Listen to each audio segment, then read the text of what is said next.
Thanks for coming or staying. I hope I'm going to present something quite interesting today. It has to do with the idea of building a truly open AI using Origintrail and Polkadot. So I have a bunch of things to dive into. I'll try not to be too deep technical, but I'm here.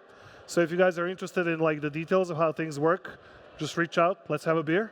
And yeah, let's just go get into it. Click. Yes, we are pretty much all witnessing an emerging new global collective intelligence. You guys all know that AI is all the rage now. And one of the things that we're going to talk about here today is also the problems that come with it. But the opportunity really is to build a global system, a global, if you will, knowledge base that will be populated by all of humanity. And we're big fans of Turing Award winner Jan LeCun, who's famous for his contributions in machine learning world, who said basically that if you want to train that AI system, it has to be crowdsourced. And if you want to make basically a repository of all human knowledge, all of us need to somehow participate into it. So we resonate with that quite a bit. And with Origintrail, we've been building quite a few things over the years. We've been here for a while, actually creating knowledge-based systems on the Origintrail decentralized knowledge graph. And today, we're actually applying it in this direction. But what kind of problems are we trying to solve? Let's go with that very quickly, just to remind ourselves. Essentially, I even call them anomalies. Our advisor, Dr. Bob Metcalf, who's another Turing Award winner, he was one of the inventors of the internet, and he and the early inventors didn't expect the internet to go into the direction, for example, of porn or spam, for example. Spam was an anomaly. We had this amazing protocol of like emailing each other, sending these almost instant messages, right? And then very quickly it became a problem, and we all know why, and because basically it was free, right? So in Web3, we kind of have a good solution for that. You cannot just spam a chain that easily. There's an economic detractor there. But anyway, that's one type of anomaly. And in AI, obviously, hallucinations are an anomaly. So we know that LLMs are really good. They're very creative. But they, like from time to time, let's say 10% of the time, 20% of the time, they could throw out some garbage. Why does that happen? It's because they're a statistical machine. They basically generate the next best token. And without going too deep into the debate, basically we all know this is happening. It's a problem. Another problem is who owns the data, where's the intellectual property. You've surely seen all of the artists in the previous year basically protesting the problem where their faces could be used in basically AI without any permission or whatsoever. Centralization, I'm pretty sure I don't need to explain that problem here, so I'll just go ahead. But definitely we don't want to have a centralized AI. Bias comes after that. Bias means that like whatever that knowledge represented by that AI comes out, it quite often has some inherent bias. And we've seen that in many different examples, including, for example, Google. It's a thing. It's a problem. But finally, another problem that's kind of not so obvious, it's called model collapse. It's actually a problem where AI models start to train on the data that they generated, so the hallucinated data as well. And why is this a problem? It's because you can't really filter out data. Like, actually, there's a moment in time, we might even reach that moment, where the amount of AI-generated data will cross the non-AI-generated data on the web. And when that happens, it's very tricky to figure out what happens with models because they basically devour all of the public data that exists on the web. So what's been proven is that this model collapse problem means that if you train AI on AI-generated outputs, it starts to hallucinate more. There's a bunch of papers on that. If you're interested, I suggest you take a look.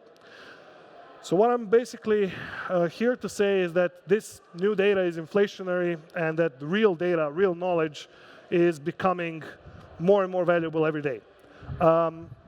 We've actually written a paper a couple of months ago where we present a vision for a verifiable internet for artificial intelligence. It includes, obviously, crypto, the internet stack, and artificial intelligence. If you're interested, go ahead and scan this, or you can find it on the Origintrail website.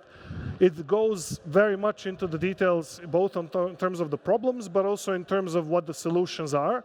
And I'll present kind of a small segment of that today. So I guess I've seen people scanning, I can just move along. So what are we really looking for? What does the solution look like? What characteristics does it have? Well, ideally, we want no hallucinations. Ideally, we want to know if a model or some form of system using AI gives us an answer, where did this information come from? What's the provenance of that information? Ideally, it's not centralized, so we have fair value exchange and incentives aligned for everybody for this global human knowledge base. We want to have multiple data sources and contributors, obviously, ownership of data, and data privacy, because obviously not all data can be public. I think these come quite straightforward and map really well to the problems. So this is where ideally the world should be. And I'm going to actually go into one example today, and I'm going to talk a little bit more about it. You might have run into this. It's called Polkadot. Polkadot is basically a very specific AI system that runs on Origintrail and Polkadot, where here you can kind of see a glimpse of how it works, but you can also go to the Polkadot.ai website, and you can actually chat with it. And what is interesting about this system is that actually it uses a specific knowledge base under the hood. So it's not just an LLM giving you some answer. Yes, there is an LLM that helps you, and I'll explain how. But actually, it uses this thing, this graph under the hood that you've just seen a glimpse of, and uses that to actually create the answer for you. So there's actually this information provenance. There you can see who the issuer of information was, who the owner of information is, and so on. I'll explain. You can check it on the website. But what's even cooler is that Polkadot is going to be the first application on Polkadot, first AI basically, that crowdsources knowledge. So I'll show that in a second, but I'll play a short video of that first.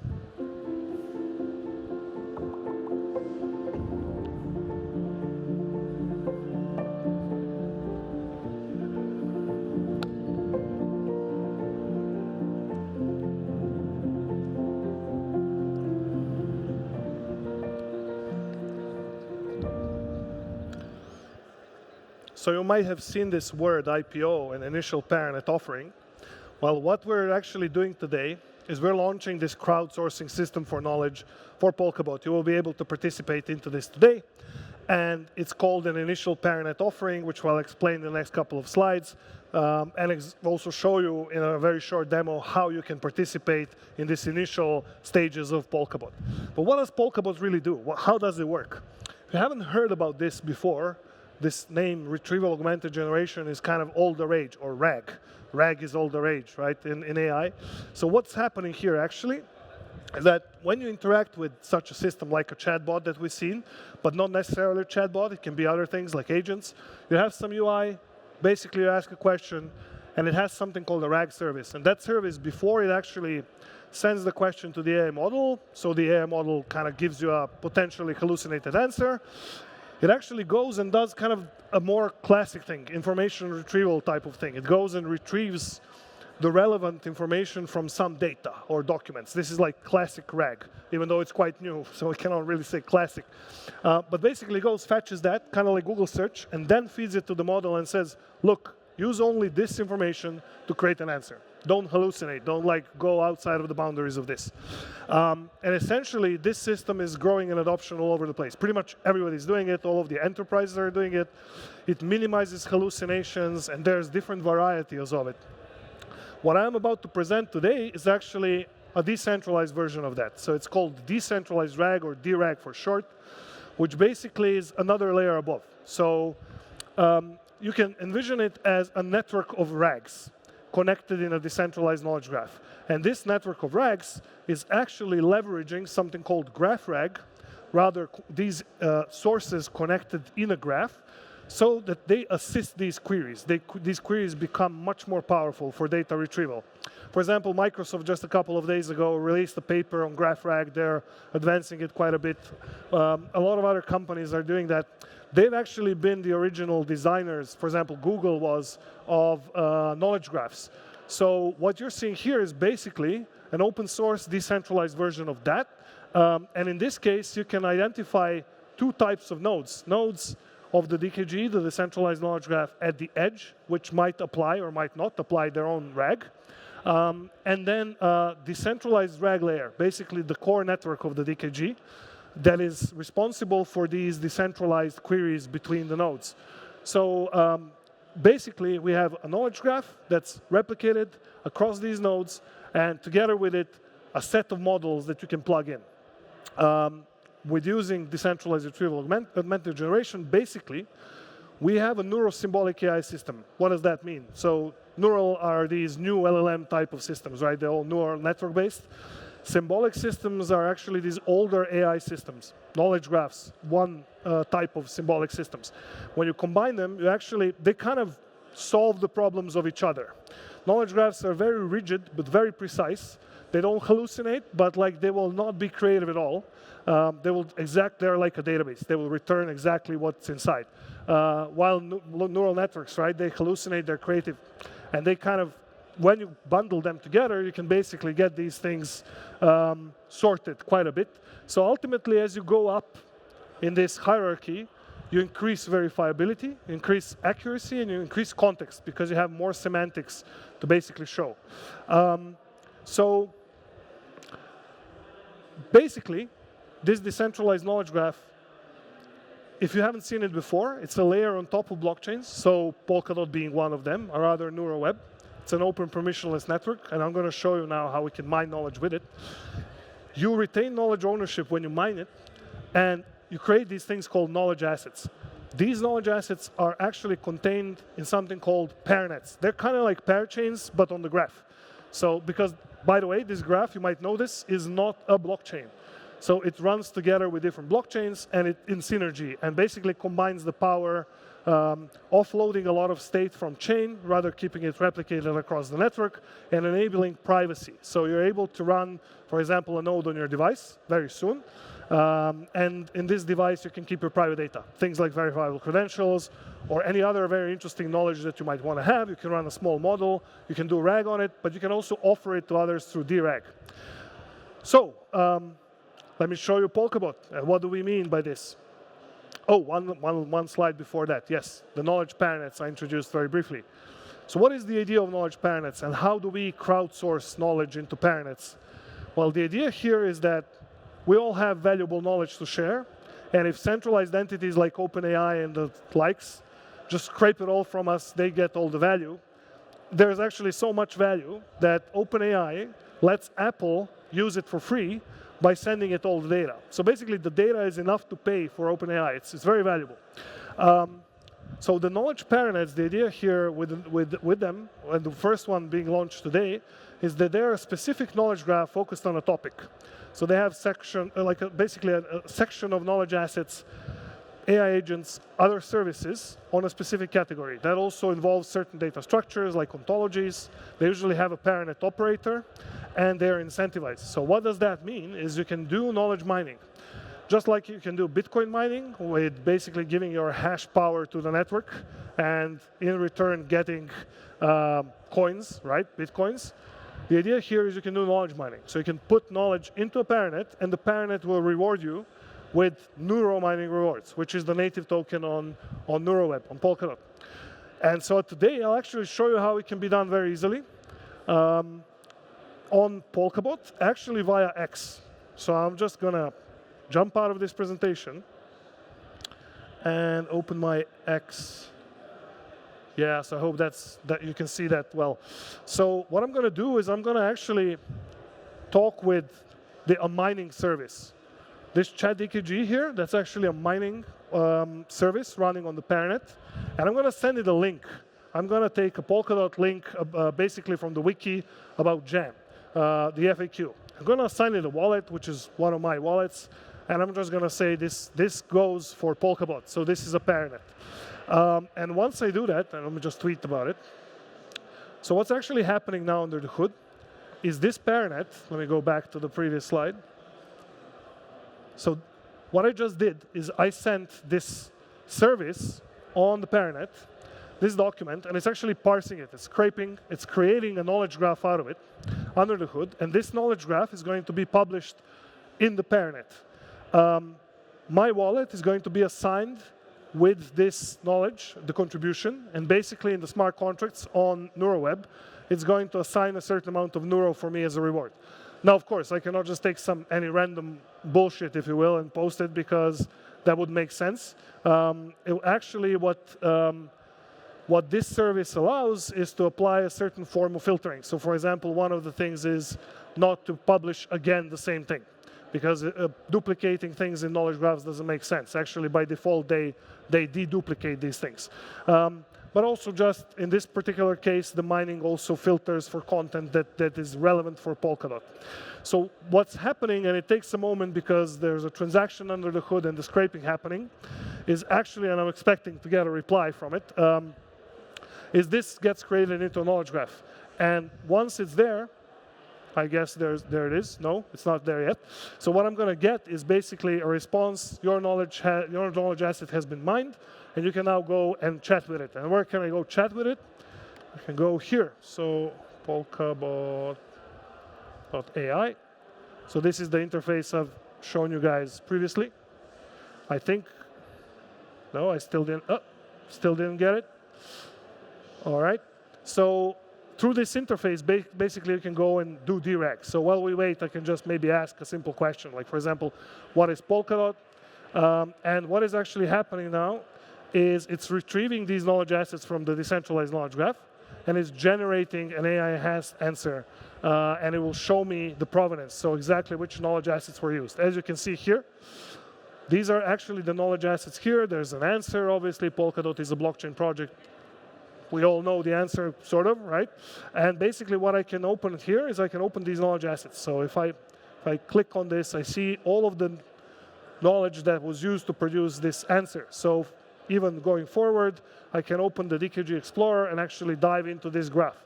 So this is one example of a knowledge asset that's actually structured in a graph form, which gives much more semantics and enables much more precise answers from the LM.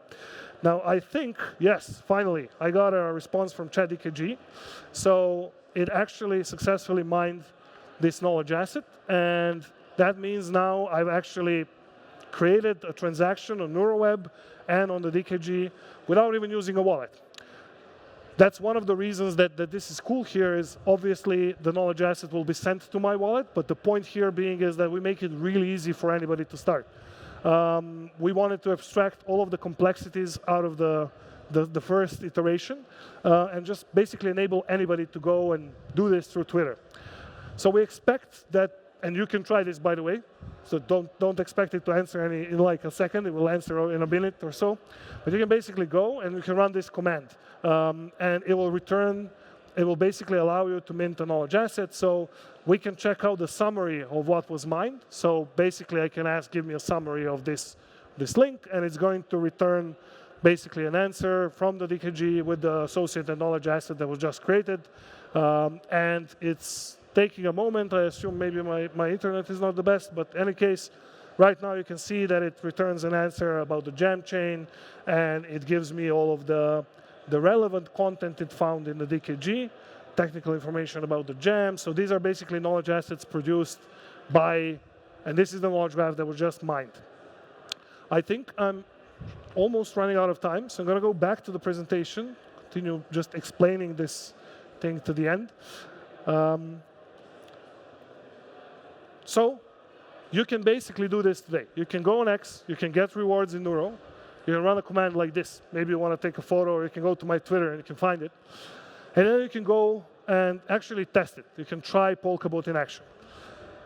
From next week, there will be the IPO process starting on the NeuroWeb chain. What that means is the governance system will be activated for a vote on how many Neuro tokens will be emitted for this particular payment. So we're looking to basically incentivize the community who wants to participate.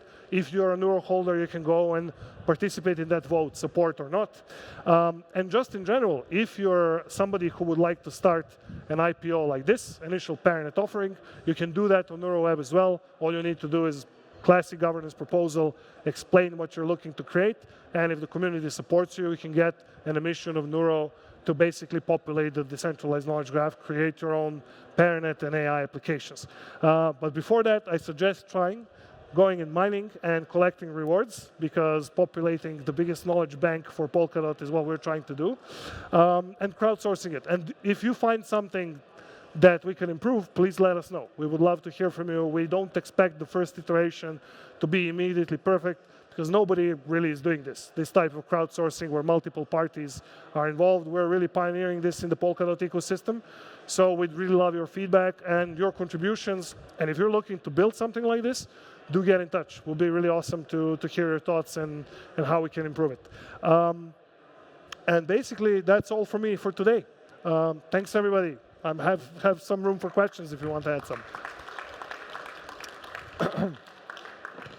Thank you. Wow, thank you so much, Branimir. This was great. Are there questions from the audience? Yes, we would need the hot mic.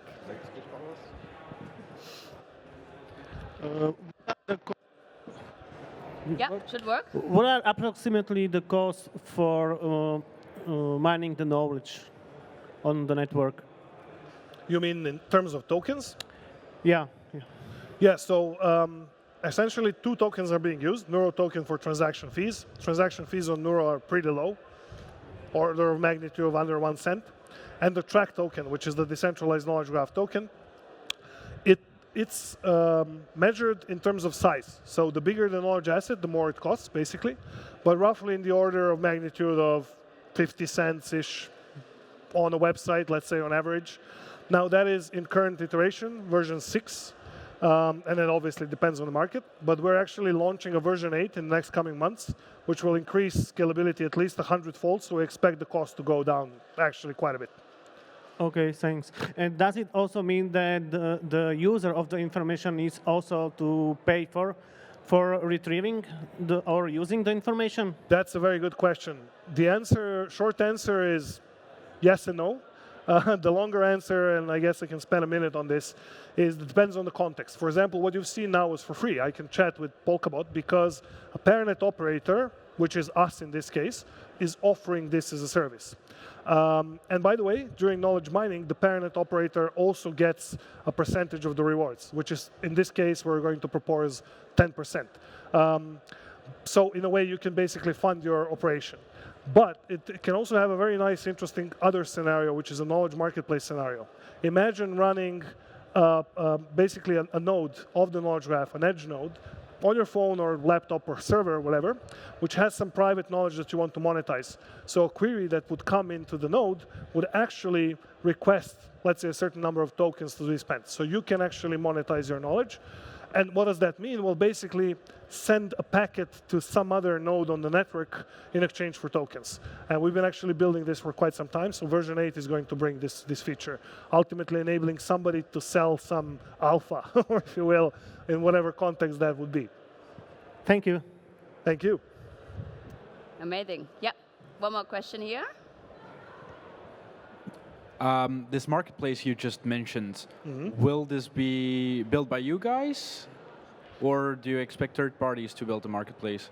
That's a very good question. So I'd say the infrastructural contracts for this data to token exchange, we've basically built it. So that's in part of the core contracts.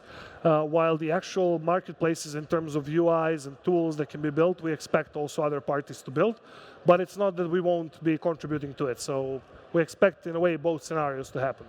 If you're interested in building it, we'd love to talk with you. And would the Neuro token be used, or the track token, or a third token? Yeah, that's actually a very good question. So it's something that you can set up, basically. That's the idea. You can pick which token. By the way, for these rewards for Polkadot, you get both Neuro and DOT in the beginning.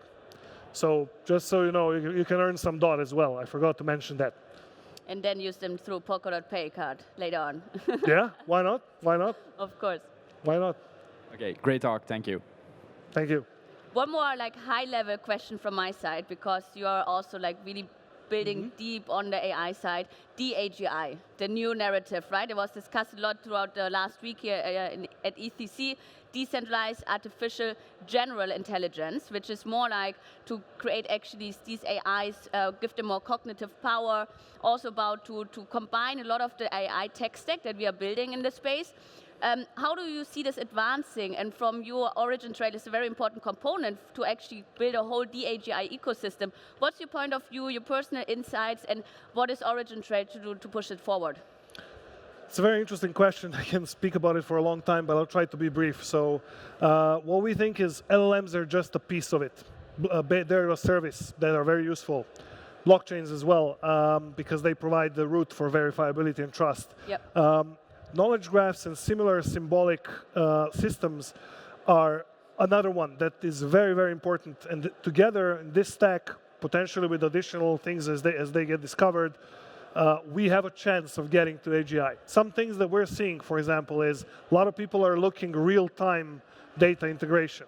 For example, we've been working with Swiss Railways. They're looking to track if they should service their trains or not. Yep. And that's something you cannot train an LLM for, because an LLM has a cutoff date. So you had to feed this data. So that means also knowledge graphs, oracles, things like that are a very big part of it. And I think we're along the right path. Yep. But we definitely are not going to be solving it just by running AI models. And at some point, we're going to reach into this model collapse problem anyway. So our approach is building the world's biggest decentralized knowledge graph, and basically providing that as the root knowledge for any AI to use in real time. Thank you. And we also have Josh from Fala Network here. Actually, I work with Fala as well, disclaimer. But I think these are great two projects in the Polkadot ecosystem that push for AI use cases on the different levels in the tech stack. Thank you so much. Thank you. Thanks, everybody.